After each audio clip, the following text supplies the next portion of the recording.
এই ঐতিহাসিক আজিমুশান দ্বীনি জলসায় আমাদেরকে শরীক হওয়ার তৌফিক দান করেছেন। তার জন্য আল্লাহ তাআলার শুকরিয়া আদায় করি, উচ্চ কণ্ঠে আওয়াজ করে বলি আলহামদুলিল্লাহ। এই আসাম তথা ভারত বাংলা এশিয়া মহাদেশের অন্যতম বুজুর্গ ওয়ালিউল্লাহ হযরত রায়পুরী রাহিমাহুল্লাহর তাআল্লুক মা আল্লাহ কিরকম ছিল, ইনাবাত ইলাল্লাহ কিরকম ছিল, জিকরুল্লাহ কিরকম ছিল, আল্লাহর সাথে এই মহান ব্যক্তিত্বের বন্ধুত্বর সম্পর্কটা কিরকম ছিল, আজকের এই মহা সম্মেলন তার সঠিক বার্তা দিতেছেন। ঠিক না বেঠি কথা বলে? চতুর্দিকে এক নুরানি মহল, নূরি নূর নজর আসতেছে। আল্লাহ এই হযরত রায়পুরী রাহিমাহুল্লাহকে জান্নাতুল ফেরদাউসের উঁচা মাকাম দান করো, বলেন আমিন। এবং উনার জানিশিন এবং উনার মুতাআল্লিকিন সালিকিন আমাদের সবাইকে উনার বাতানু পথে আমাদেরকে পরিচালিত করো, আল্লাহুম্মা আমিন। সম্মানিত হাজিরিন, সময় নেই লম্বা কথা বলার, ভূমিকার মূল আলোচনায় যাই। আল্লাহ সুবহানাহু তাআলা কিয়ামত পর্যন্ত সমগ্র মানবতার এক আসমানি মুআল্লিম হিসাবে, এক আসমানি আদর্শ উস্তাদ আর শিক্ষক হিসাবে বিশ্বনবী সাল্লাল্লাহু আলাইহি ওয়াসাল্লামকে আমাদের মাঝে পাঠিয়েছিলেন। বিশ্বনবী সাল্লাল্লাহু আলাইহি ওয়াসাল্লাম পুরো বিশ্বের মানবতাকে মাকসাদে হায়াত শিক্ষা দিবেন, এইমস অফ এডুকেশনের তালিম দিবেন। ইনার সামনে বই কোথায়, কিতাব কোথায়? পৃথিবীর কোন শিক্ষকরা যখন ক্লাসরুমে শিক্ষকতা করেন, ইনার সামনে বই থাকে, কিতাব থাকে, ল্যাঙ্গুয়েজের বই, সায়েন্সের বই, ম্যাথমেটিক্সের বই, জিওগ্রাফির বই, হিস্ট্রির বই। বিশ্বনবী সাল্লাল্লাহু আলাইহি ওয়াসাল্লাম বিশ্বের মানুষকে তালিম দিবেন, শিক্ষা দিবেন, ইনার সামনে বই কোথায়, কিতাব কোথায়? বিশ্বনবী সাল্লাল্লাহু আলাইহি ওয়াসাল্লামের সামনে যে কিতাব ছিল, যে বই ছিল, এটা ম্যান মেড বুক ছিল না, মানুষের তৈরি করা কিতাব ছিল না, এটা গড গিভেন কনস্টিটিউশন ছিল, মুনাজ্জাম মিন আল্লাহ কিতাব ছিল, ঐশী সংবিধান ছিল, খোদা প্রদত্ত সংবিধান, মহাগ্রন্থ আল কোরআনুল কারীম ছিল। কোরআনুল কারীম এমন এক আসমানি কিতাব, এই কিতাব আপনি পড়তে জানেন না, তরজমা জানেন না, তাফসীর জানেন না, এই কিতাবের হরফগুলিকে আপনি চেনেন না, কিন্তু এই কিতাবের দিকে তাকাইলে আপনার আমলনামায় নেকিয়া লেখা হয়। আল্লাহু আকবার। কোরআনুল কারীম পৃথিবীর সবচেয়ে বড় মিরাকেল, কোরআনুল কারীম পৃথিবীর সবচেয়ে বড় মুআজিজা, কোরআনুল কারীম পৃথিবীর সবচেয়ে বড় অলৌকিক বস্তু। ওয়ার্ল্ড ফেমাস, বিশ্ববিখ্যাত একজন কারি ছিলেন কারি আব্দুল বাসিত ইবনে আব্দুস সামাদ। ইন্টারন্যাশনাল মিডিয়ার এক সাংবাদিক কারি আব্দুল বাসিতকে একদিন প্রশ্ন করলেন, হে কারি আব্দুল বাসিত, তুমি তো বিশ্বের দরবারে বিভিন্ন দেশে, বিভিন্ন অডিটোরিয়ামে, বিভিন্ন প্রান্তে কোরআনের তেলাওয়াত করো, কোরআনের আবৃত্তি শোনাও, তোমার জীবনে কোরআনের যে মুজিজা দেখতে পেয়েছো, কোরআনের যে মিরাকেল দেখতে পেয়েছো, আমাদেরকে কিছু শোনাও। সেদিন কারি আব্দুল বাসিত ইবনে আব্দুস সামাদ আন্তর্জাতিক মিডিয়ার সাংবাদিককে বললেন, সাংবাদিক ভাই, একদিন তৎকালীন মিশরের রাষ্ট্রপতি জামাল আব্দুল নাস তার মন্ত্রী পরিষদের সদস্য এবং কারি আব্দুল বাসিতকে নিয়ে সোভিয়েত ইউনিয়নে রাষ্ট্রীয় সফর করলেন। তৎকালীন নাম সোভিয়েত ইউনিয়ন, বর্তমান নাম রাশিয়া। সফর করতে করতে যখন রাজধানীতে উপস্থিত হলেন, সোভিয়েত ইউনিয়নের রাষ্ট্রপতি তাদেরকে সরকারি ওয়েলকাম জানাইলেন, স্বাগত জানাইলেন। তখন জামাল আব্দুল নাস তার মন্ত্রী পরিষদের সকলের পরিচয় দিলেন, কারি আব্দুল বাসিতের কোনো পরিচয় আসলো না। সোভিয়েত ইউনিয়নের রাষ্ট্রপতি, কমিউনিস্ট সরকার, জামাল আব্দুল নাসকে প্রশ্ন করলেন, জামাল আব্দুল নাস, তোমার সমস্ত মন্ত্রী পরিষদের সদস্যদের পরিচয় দিলা, মাঝখানে এক ব্যতিক্রম আকৃতির লোক দাঁড়িয়ে আছে, লম্বা জুব্বা পরানো, মাথায় টুপি, তার কোনো পরিচয় দিলা না? তখন জামাল আব্দুল নাস বললেন, রাষ্ট্রপতি মহোদয়, তিনি আমাদের কোন দপ্তরের মন্ত্রী নন, তিনি একজন কারি, কোরআনের তেলাওয়াত করেন। আমরা যখন কোনো অনুষ্ঠানে যাই ইনাকে সাথে নিয়ে যাই, আর উনার কোরআনের তেলাওয়াতের মাধ্যমে আমরা অনুষ্ঠান শুরু করি, আর তেলাওয়াত শুনে শুনে আমরা আমাদের অন্তরে সান্ত্বনা তৈরি করি।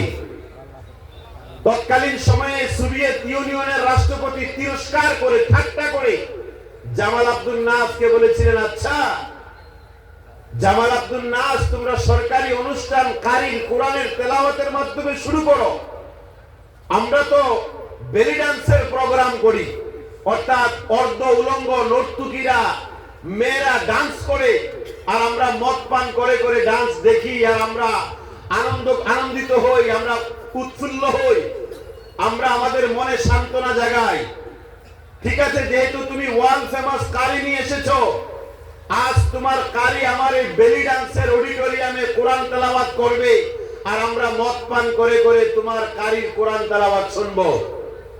সোভিয়েত ইউনিয়নের রাষ্ট্রপতি কোরআনকে বিশ্বের দরবারে ইনসাল করতে চায়, অবমাননা করতে চায়। জামাল আব্দুল নাস রাজি হয়ে গেলেন, আর সেই কথা মোতাবেক রাত্রেবেলা তার বেলি ডান্সের অডিটোরিয়াম প্রস্তুত, নর্তকীরা প্রস্তুত।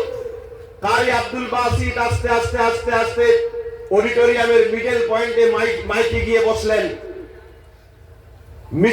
সোভিয়েত ইউনিয়নের রাষ্ট্রপতি এবং তার মন্ত্রী পরিষদের সদস্যরা মদের বোতল, মদের গ্লাস নিয়ে অডিয়েন্স গ্যালারিতে বসা অবস্থায় এইদিকে কারি আব্দুল বাসিত আল্লাহর জাতের উপরে তাওয়াক্কুল আর ভরসা করে আউযু বিল্লাহি মিনাশ শাইতানির রাজিম বলে যেমনি কোরআনুল কারীমের তেলাওয়াত শুরু করলেন, মুহূর্তের মধ্যে পুরো অডিটোরিয়াম স্তব্ধ হয়ে গেল। সকলে হা করে তাকিয়ে রইল। কারি আব্দুল বাসিতের শরীরে যত শক্তি আছে, কণ্ঠে যত আওয়াজ আছে, সমস্ত শক্তিকে একত্রিত করে, কণ্ঠের সমস্ত আওয়াজকে উজাড় করে আল্লাহর কালামকে তেলাওয়াত চালিয়ে গেলেন, চালিয়ে গেলেন, চালিয়ে গেলেন। আবার আস্তে আস্তে সোভিয়েত ইউনিয়নের রাষ্ট্রপতির চোখ দিয়ে পানি পড়া শুরু হয়ে গেল। আস্তে আস্তে তাদের হাত থেকে মদের বোতল পড়ে ভেঙে চুরমার হয়ে গেল, মদের গ্লাস পড়ে ভেঙে চুরমার হয়ে গেল। এইদিকে কারি আব্দুল বাসিত ইবনে আব্দুস সামাদ মন ভরে কোরআনের তেলাওয়াত চালিয়ে গেলেন। আল্লাহু আকবার। তেলাওয়াত শেষ, সমস্ত অডিয়েন্সরা, দর্শকরা বের হয়ে গেল। মিশরের রাষ্ট্রপতি জামাল আব্দুল নাস সোভিয়েত ইউনিয়নের রাষ্ট্রপতিকে জিজ্ঞাসা করছে, রাষ্ট্রপতি মহোদয়, আপনি তো আমার এই কারির যে ভাষায় তেলাওয়াত করেছেন এই ভাষাও জানেন না, তার অর্থও জানেন না, তার ব্যাখ্যাও জানেন না, তাহলে আপনি কান্না করলেন কেন? আপনাদের চোখ দিয়ে পানি পড়লো কেন? আপনাদের হাত থেকে মদের বোতল পড়ে ভেঙে চুরমার হয়ে গেল কেন? মদের গ্লাস পড়ে ভেঙে চুরমার হয়ে গেল কেন? তখন সোভিয়েত ইউনিয়নের রাষ্ট্রপতি বললেন, জামাল আব্দুল নাস, আসলে তোমার এই কারির তেলাওয়াতের ভাষাও জানি না, তরজমা তাফসীরও জানি না, কিন্তু সে যখন এক অজানা ভাষায় কোরআনের আবৃত্তি শুরু করলো, কেমন জানি এক অজানা হাওয়া এসে অন্তর জগতে আমাদের ধাক্কা লাগলো, কেমন জানি এক শান্তির অনুভূতি হলো। কখন কোন দেশে আমরা হারিয়ে গেলাম কিছুই বুঝতে পারলাম না, কখন কি কারণে চোখ দিয়ে পানি পড়া শুরু হয়ে গেল কিছুই বুঝতে পারলাম না, কখন কি কারণে হাত থেকে মদের বোতল, মদের গ্লাস পড়ে ভেঙে চুরমার হয়ে গেল কিছুই বুঝতে পারলাম না। হে জামাল আব্দুল নাস, আফসোস আফসোস, তোমার দেশের মতো আমার দেশেও যদি কিছু কারিউল কোরআন থাকতো, হাফিজে কোরআন থাকতো, সমস্ত বেলি ডান্সের প্রোগ্রাম বন্ধ করে দিয়ে কোরআনের তেলাওয়াতের প্রোগ্রাম চালু করতাম, আর আমরাও আমাদের অন্তরের অশান্তি দূর করে সান্ত্বনা জাগ্রত করতাম। আল্লাহু আকবার। এই কারণে কোরআনুল কারীম হলো পৃথিবীর সবচেয়ে বড় মুজিজা, সবচেয়ে বড় মিরাক্কেল, সবচেয়ে বড় অলৌকিক বস্তু। এই কোরআনই উম্মতে মুসলিমার একমাত্র ফাতেহ, এই কোরআনই একমাত্র এই বিশ্ব উম্মতে মুসলিমার 100% কোড অফ লাইফ। কোরআনই একমাত্র মুক্তির পথ, কোরআনই একমাত্র স্বাধীনতার পথ, কোরআনই একমাত্র শান্তির পথ, কোরআনই একমাত্র বিশ্বের মুসলমানদের এই পশ্চিম আকাশে আগত হালাতের মোকাবেলা করার একমাত্র পথ। ঠিক না বেটি কথা বলে? হে মুসলমান, ভুলে গেলে হবে না, এই কোরআনই একমাত্র কামিয়াবির পথ, মুক্তির পথ। কোরআনের মাধ্যমে জীবনের হালাতকে পরিবর্তন করতে হবে, কেননা কোরআনই পৃথিবীর অন্ধকার থেকে আলোতে পরিণত করতে পারে। আল্লাহ কোরআনে ঘোষণা করে দিলেন, আলিফ লাম রা কিতাবুন আনজালনাহু ইলাইকা লিতুখরিজান নাস মিনাজ যুলুমাতি ইলান নূর। নবী হে, এই কোরআন আপনার কাছে প্রেরণ করেছি কেন? যাতে পৃথিবীর মানুষগুলোকে অন্ধকার থেকে আলোর দিকে ফিরিয়ে আনতে পারেন। কেননা পৃথিবীর মধ্যে যত মত আছে, যত যন্ত্র মন্ত্র তন্ত্র মতাদর্শ আছে, সবগুলি অন্ধকারের পথ, একমাত্র কোরআনই হলো একমাত্র আলোর পথ। দুঃখ পরিতাপের বিষয়, আজ বিশ্বের সিংহভাগ মুসলমান কোরআনকে ভুলে গিয়ে নিজের মনসা মোতাবিক জীবন পরিচালিত করে আকাশওয়ালা আসমানওয়ালা আল্লাহর কাছ থেকে সাহায্যের প্রার্থনা করে। এই সাহায্যের আশা করা বোকামি ছাড়া কিচ্ছু নয়। আগে কোরআনের মোতাবিক আমাদের জীবনকে ঢেলে সাজিয়ে আমরা আমাদের অবস্থানকে পরিবর্তন করতে হবে, তাহলে আল্লাহর আসমানি মদতের সাহায্যের আশা করা এটা বুদ্ধিমানের পরিচয় হবে। ঠিক না বেটি কথা বলে? আল্লাহ কোরআনে ঘোষণা করে ফর্মুলা জানিয়ে দিলেন, ইন্নাল্লাহা লা ইউগাইয়িরু মা বিকাওমিন হাত্তা ইউগাইয়িরু মা বিআনফুসিহিম। আল্লাহ পাক ততক্ষণ পর্যন্ত কোন জাতির ভাগ্য পরিবর্তন করেন না যতক্ষণ পর্যন্ত ও জাতি তার নিজের অবস্থান পরিবর্তন করে না। ওই জাতি যতক্ষণ পর্যন্ত খারাপ আমালকে বর্জন করে নেক আমালের দিকে দৌড়াবে না, আল্লাহ পাক তার ফয়সালা পরিবর্তন করবেন না। আজ বর্তমান পৃথিবীর ভৌগোলিক মানচিত্রে মুসলমানদেরকে নিয়ে যদি অ্যানালাইসিস করা হয়, তাহলে দেখা যাবে বেশিরভাগ মুসলমান আল্লাহর নাফরমানি করে, বেশিরভাগ মুসলমান আল্লাহ রাসূলের সুন্নাতের ঠাট্টা মজাক করে, বেশিরভাগ মুসলমান গুনাহে নিমজ্জিত। এই মুসলমানদের জন্য আসমানি নুসরত আর মদদের আশা করা বুকামি ছাড়া কিচ্ছু না। ঠিক না বেঠিক কথা বলেন? মুসলমান যখন তার নিজের হালাতকে পরিবর্তন করবে, আল্লাহ পাক তার আসমানি ফয়সালা পরিবর্তন করবে, গজবের ফয়সালা পরিবর্তন করে রহমতের ফয়সালা করবেন, আর আসমানি নুসরত আর মদদ মুসলমানদের কাছে পাঠাবে। হে মুসলমান, অতীতের ইতিহাস খুলে দেখো, স্পেনের ইতিহাস খুলে দেখো, সামারকান্দ বুখারার ইতিহাস খুলে দেখো, আমাদের ভারতবর্ষের ইতিহাস খুলে দেখো। 800 বছর মুসলমানরা স্পেনে শাসন করেছিল, 750 বছর মুসলমানরা ভারতবর্ষে শাসন করেছিল। কিসের ভিত্তিতে? তখন কি মুসলমানরা সংখ্যাগুরু ছিল, মেজরিটি ছিল? না। আজ যেরকম মুসলমানরা মাইনরিটি, তখনও মাইনরিটি ছিল। আজ মুসলমানদের কাছে যেই পরিমাণ ডাক্তার, ইঞ্জিনিয়ার, যেই পরিমাণ পলিটিশিয়ান, আইএস, আইপিএস, যেই পরিমাণ অফিসার আছে, তৎকালীন সময়ে মুসলমানদের কাছে এই পরিমাণ ডাক্তার, ইঞ্জিনিয়ার, আইএস, আইপিএস এই পরিমাণ অফিসার ছিল না। কিসের ভিত্তিতে মুসলমানরা 750 বছর ভারতবর্ষে শাসন করলো? ঈমান আর নেক আমালের উপরে ভিত্তি করে। এই মুসলমানরাই যখন ঈমান আর নেক আমালের ক্ষেত্রে দুর্বল হয়ে গেল, বদ আমালে গ্রেফতার হয়ে গেল, বিলাসিতা শুরু করলো, আল্লাহর নাফরমানি শুরু করলো, আল্লাহ পাক তার রহমতের ফয়সালা পরিবর্তন করে গজবের ফয়সালা করে দিয়ে মুসলমানদের শাসন ক্ষমতা ছিনিয়ে নিল। ঠিক না বেঠিক কথা বলেন? এটা আল্লাহ পাকের ফর্মুলা। মুসলমান যখন মুসলমান তার নিজের অবস্থানকে আবার পরিবর্তন করবে, আবার মুসলমানরা আল্লাহর গোলামীর সাথে জীবন কাটাইবে, আবার মুসলমানরা এই নিজামুল মুসলিমিনের ডাকে আপাতমস্তক প্রত্যেকটা মুসলমান তার নিজের অবস্থানকে পরিবর্তন করবে। আল্লাহর কসম, আবার মুসলমানদের জন্য সেই আল্লাহর নুসরত আর সাহায্য মুসলমানদের পাশে আসবে। ঠিক না বেঠিক কথা বলে? সম্মানিত হাজিরিন, এই ভারতবর্ষ আমাদের মাটি। এই ভারতবর্ষ মাটির সাথে আমাদের সম্পর্ক 71-এর নয়, 51-এর নয়, 100 বছরের নয়, 200 বছরের নয়, 1000 বছরের নয়। এই ভারতবর্ষের মাটির সাথে ভারতের মুসলমানদের পৃথিবীর সৃষ্টি লগ্ন থেকে এই ভারতের মাটির সাথে সম্পর্ক। আল্লাহু আকবার বলে। কেন বললাম এই কথাটা? আমি শেখুল ইসলাম মাদানী রাহমাতুল্লাহ আলাইহি কিতাবের মধ্যে লেখেন, ইসলামী কিতাবের দ্বারা প্রমাণিত হয় যে পৃথিবীর মধ্যে সর্বপ্রথম নবী ভারতবর্ষে আবির্ভাব হয়েছিলেন।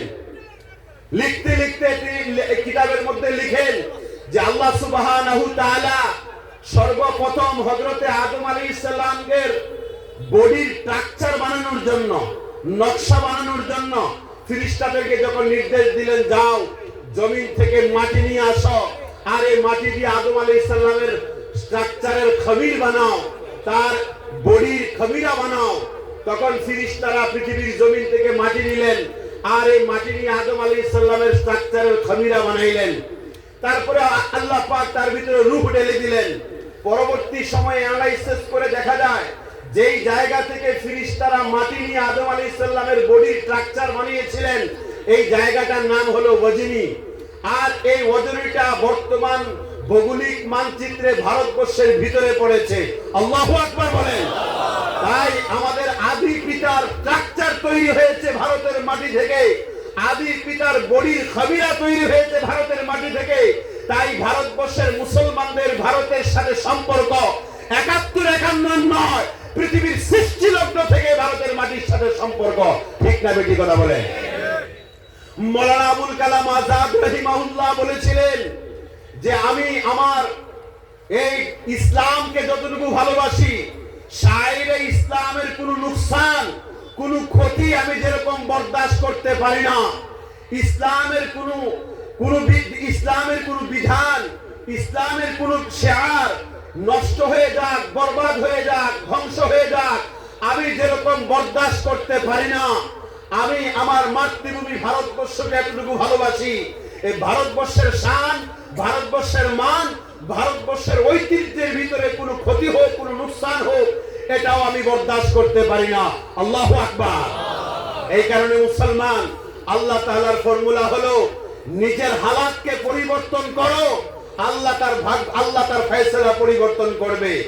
আমরা যদি আমাদের হালাতকে পরিবর্তন করি, সব দিক থেকে, শিক্ষার দিক থেকে, তালিমের দিক থেকে, ইলমের দিক থেকে, আমলের দিক থেকে আমরা যদি আমাদের হালাতকে পরিবর্তন করি, ইনশাআল্লাহ আল্লাহ তার ফয়সালা পরিবর্তন করবেন।